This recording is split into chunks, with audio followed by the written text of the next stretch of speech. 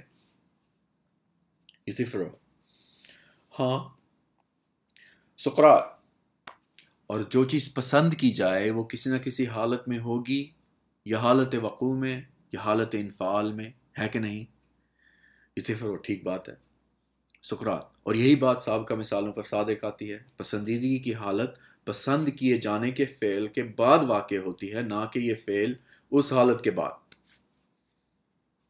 یوتھیفرو: بے شک۔ اچھا، تو تم دینداری کے بارے میں کیا کہتے ہو؟ کیا تمہاری تعریف کی روح سے سب دیوتا اسے پسند نہیں کرتے؟ یوتھیفرو: ضرور پسند کرتے ہیں۔ سقراط: اس لیے کہ اس میں دینداری اور تقدس کی صفت ہے، یا کسی اور وجہ سے؟ یوتھیفرو: اسی وجہ سے۔ سقراط: وہ پسند اس لیے کی جاتی ہے کہ مقدس ہے، مقدس اس لیے نہیں کہ پسند کی جاتی ہے؟ یوتھیفرو: ہاں۔ سقراط: اور جو چیز دیوتاؤں کے ہاں مقبول ہے اسے وہ پسند کرتے ہیں، اور وہ پسندیدگی کی حالت میں اس لیے ہے کہ پسند کی جاتی ہے؟ یوتھیفرو: یقیناً۔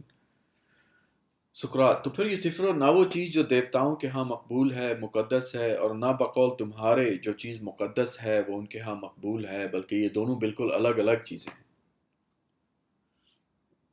یوتھیفرو: یہ کیسے سقراط؟ سقراط: میرا مطلب یہ ہے، ہم تسلیم کر چکے ہیں کہ مقدس چیز دیوتاؤں کو اس لیے پسند ہے کہ وہ مقدس ہے، وہ مقدس اس لیے نہیں کہ انہیں پسند ہے۔ یوسفرو: ہاں۔ سقراط: لیکن جو چیز دیوتاؤں میں مقبول ہے اس کے مقبول ہونے کی وجہ یہ ہے کہ وہ اسے پسند کرتے ہیں، اس کے پسند کرنے کی وجہ یہ نہیں کہ وہ ان میں مقبول ہے، ٹھیک ہے؟ سقراط: مگر میرے دوست یوتھیفرو، اگر وہی چیز جو مقدس ہے مقبول الہی ہے، اور اپنے مقدس ہونے کی وجہ سے خدا کو پسند آئی ہے، تو یہ نتیجہ نکلنا چاہیے کہ جو چیز مقبول الہی ہے وہ مقبول الہی ہونے کی وجہ سے پسند آئی۔ لیکن اگر وہ چیز مقبول الہی ہے محض اس وجہ سے کہ خدا کو پسند آ گئی، تو نتیجہ یہ نکلتا ہے کہ جو چیز مقدس ہے وہ دیوتاؤں کو پسند ہونے کی وجہ سے مقدس ہے۔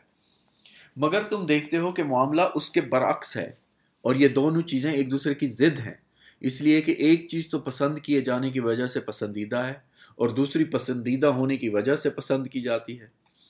ایسا معلوم ہوتا ہے یوتھیفرو کہ میں تو تم سے تقدس یا دینداری کی ماہیت پوچھتا ہوں، اور تم ماہیت کی بجائے محض ایک صفت بتا رہے ہو، یعنی سب دیوتاؤں کا اسے پسند کرنا۔ گویا تم اس کی نوعیت بتانے سے اب تک انکار کر رہے ہو۔ لہٰذا میری التجا ہے کہ خدا کے لیے اپنی دولت کو نہ چھپاؤ، اور مجھے پھر سے بتاؤ کہ در حقیقت تقدس یا دینداری کیا ہے، قطع نظر اس سے کہ وہ دیوتاؤں میں مقبول ہے یا نہیں۔ یہ ایسا معاملہ ہے جس پر ہمیں جھگڑنے کی کوئی ضرورت نہیں، اور بے دینی کیا ہے؟ یوسفرو: بھائی میری کچھ سمجھ میں نہیں آتا سقراط کہ اپنا مطلب کس طرح سمجھاؤں۔ نہ جانے کیا بات ہے کہ خواہ ہم اپنی دلیلوں کی بنیاد کسی چیز پر بھی رکھیں، وہ ہم سے منہ موڑ کر چلتی پھرتی نظر آتی ہیں۔ سقراط: تمہارے الفاظ کا وہی حال ہے یوتھیفرو جو میرے بزرگ ڈیڈالس کی بنائی ہوئی چیزوں کا۔ اگر ان کا کہنے والا میں ہوتا تو تم کہہ سکتے تھے کہ میری دلیلیں اس لیے بھاگ جاتی ہیں اور اپنے مقام پر نہیں ٹھہرتی کہ میں اس کی اولاد سے ہوں، لیکن چونکہ یہ خیالات تمہارے ہیں اس لیے تمہیں کوئی اور بھکتی سوچنی چاہیے، اس لیے کہ یہ تو تم خود ہی تسلیم کرتے ہو کہ ان میں حرکت کا رجحان موجود ہے۔ یوتھیفرو: نہیں سقراط، میں تو اب بھی یہی کہوں گا کہ تم اپنے وقت کے ڈیڈلس ہو، جو ان دلیلوں کو حرکت دیتے ہو۔ ان کو چکر دینا میری نہیں بلکہ یقیناً تمہاری کارگزاری ہے، میری طرف سے تو یہ ہلنے بھی نہ پاتی۔ سقراط: پھر تو میں ڈیڈلس سے بڑھ کر ہوں، اس لیے کہ وہ تو صرف اپنی ہی بنائی ہوئی چیزوں کو حرکت دے سکتا تھا، مگر میں دوسروں کی بنائی ہوئی چیزوں کو بھی متحرک کر سکتا ہوں۔ پھر لطف یہ کہ یہ میں اپنی خوشی سے نہیں کرتا، میں تو ڈیڈلس کی حکمت اور ٹینیٹلس کی دولت دینے کو تیار ہوں کہ انہیں ایک جگہ پر قائم رکھوں۔ خیر، اس قصے کو چھوڑو، چونکہ میں دیکھتا ہوں کہ تم سستی کر رہے ہو، اس لیے میں خود ہی تمہیں یہ بتانے کی کوشش کرتا ہوں کہ تم مجھے دینداری کی ماہیت کیوں کر سمجھاؤ۔ امید ہے کہ تم اتنی زحمت گوارا کر لو گے۔ اچھا یہ بتاؤ، جس میں دینداری ہو اس میں لازمی طور پر عدل بھی ہوتا ہے؟ جفرو ہوتا ہے۔ سقراط: تو کل عدل دینداری ہے یا کل دینداری عدل ہے؟ لیکن عدل کا صرف ایک جز دینداری ہے۔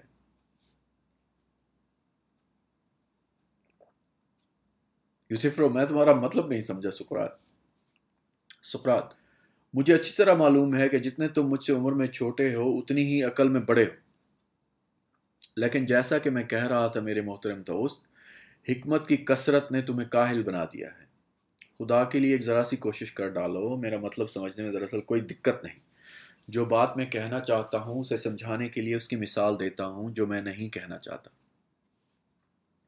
شاعر اسٹالینس اس طرح نغمہ سنج ہے: اے زیوس جو ان سب موجودات کا صانع اور خالق ہے، تو ہمیں یہ نہیں بتانا چاہتا اس لیے کہ جہاں خوف ہوگا وہاں احترام بھی ہوتا ہے۔ مجھے اس شاعر سے اختلاف ہے، تمہیں بتاؤں کس بات میں؟ یوسفرو: ضرور۔ سقراط: میرے خیال میں یہ نہیں کہنا چاہیے کہ جہاں خوف ہو وہاں احترام بھی ہوتا ہے، اس لیے کہ یقیناً بہت سے لوگ افلاس، بیماری وغیرہ سے ڈرتے ہیں، لیکن مجھے تو یہ نظر نہیں آتا کہ جن چیزوں سے وہ ڈرتے ہیں اس کا احترام بھی کرتے ہوں۔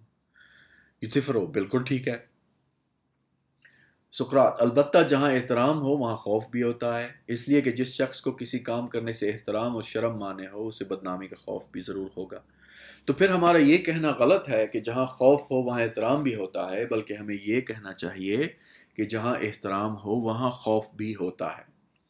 خوف کے ساتھ احترام کا ہونا لازمی نہیں ہے، اس لیے کہ خوف زیادہ وسیع تصور ہے اور احترام کا ایک جز ہے۔ جس طرح طاق کا عدد جز ہے اور عدد طاق سے زیادہ وسیع تصور ہے۔ شاید اب تم میرا مطلب سمجھ رہے ہو۔ یوسفرو: اچھی طرح سے۔ اسی قسم کا سوال میں اٹھانا چاہتا تھا جب میں نے یہ پوچھا کہ آیا عدل ہر صورت میں دینداری اور دینداری ہر صورت میں عدل ہے؟ ایسا تو نہیں کہ عدل وہاں بھی ہوتا ہے جہاں دینداری نہ ہو، یعنی عدل زیادہ وسیع تصور ہے اور دینداری اس کا صرف ایک جز ہے۔ کیا تمہیں اس سے اختلاف ہے؟ یوسفرو: نہیں، میرے خیال میں تم بالکل ٹھیک کہتے ہو۔ سقراط: لہٰذا اگر دینداری عدل کا ایک جز ہے تو میرے خیال میں اب ہمیں یہ پوچھنا چاہیے کہ کون سا جز؟ اگر تم سابقہ مثالوں میں مزید تحقیق سے کام لیتے، مثلا مجھ سے یہ پوچھتے کہ جفت عدد کیا ہوتا ہے اور عدد کے کون سے جز کو جفت کہتے ہیں، تو میں بغیر کسی دقت کے جواب دے سکتا تھا وہ عدد جو مساوی ضلعوں کی شکل کو ظاہر کرتا ہے۔ تم اس سے متفق ہو؟ یوسفرو: بالکل متفق ہوں۔ اسی طرح میں چاہتا ہوں کہ تم مجھے بتاؤ دینداری یا تقدس عدل کا کون سا جز ہے، تاکہ میں ملیٹس سے یہ کہہ سکوں کہ میرے ساتھ بے انصافی نہ کرے اور مجھ پر بے دینی کا الزام نہ لگائے، اس لیے کہ تم نے مجھے تقدس یا دینداری اور اس کی ضد کی حقیقت اچھی طرح سمجھا دی ہے۔ یوسفرو: تقدس یا دینداری؟ سقراط: میرے خیال میں عدل کا وہ جز ہے جس میں دیوتاؤں کا خیال رکھا جاتا ہے، اس لیے کہ عدل کا ایک دوسرا جز بھی ہوتا ہے جس میں ہم انسانوں کا خیال رکھتے ہیں۔ سقراط: خوب بات کہی یوسفرو، مگر ذرا سی بات میں اور پوچھنا چاہتا ہوں۔ خیال رکھنے سے کیا مراد ہے؟ اس لیے کہ خیال رکھنے کا لفظ دیوتاؤں کے لیے اس معنی میں تو نہیں آ سکتا جس معنی میں انسانوں کے لیے آتا ہے۔ مثلا گھوڑوں کو اس کی ضرورت ہے کہ ان کا خیال رکھا جائے، اور ہر شخص اس کا اہل نہیں سوا اس کے جو چابک سواری میں ماہر ہو، ہے کہ نہیں؟